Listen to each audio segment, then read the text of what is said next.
श्री कृष्ण स्वयं भी महाभारत रोक न सके।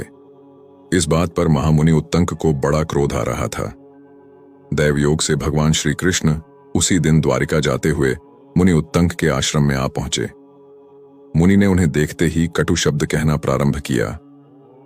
आप इतने महाज्ञानी और सामर्थ्यवान होकर भी युद्ध नहीं रोक सके। आपको उसके लिए शाप दे दूं तो क्या यह उचित न होगा? भगवान कृष्ण हंसे और बोले, महामुनि, किसी को ज्ञान दिया जाए, समझाया बुझाया और रास्ता दिखाया जाए तो भी वह विपरीत आचरण करे तो इसमें ज्ञान देने वाले का क्या दोष? यदि मैं स्वयं ही सब कुछ कर लेता तो संसार के इतने सारे लोगों की क्या आवश्यकता थी? मुनि का क्रोध शांत न हुआ।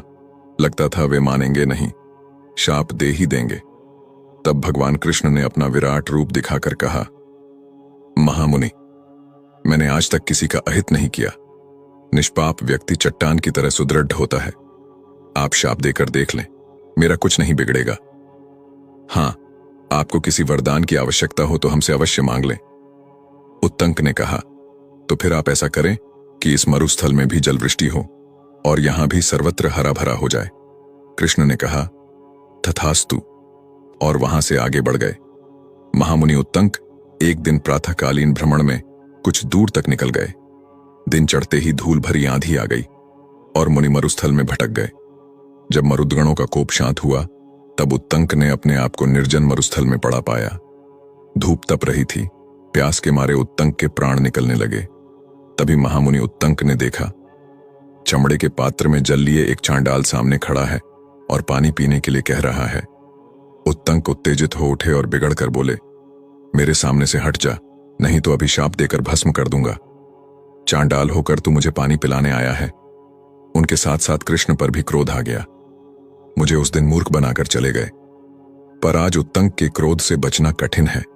जैसे ही शाप देने के लिए उन्होंने मुख खोला कि सामने भगवान श्री कृष्ण दिखाई दिए।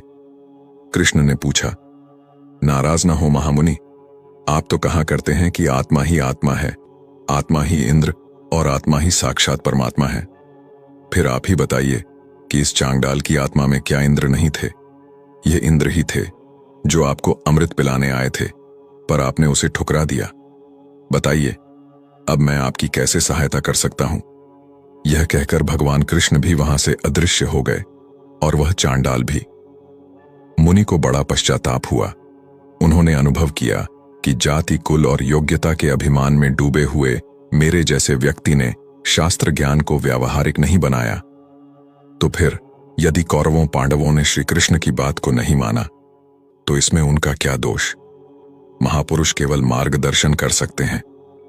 यदि कोई उस प्राप्त ज्ञान को आचरण में न लाए और यथार्थ लाभ से वंचित रहे तो इसमें उनका क्या दोष?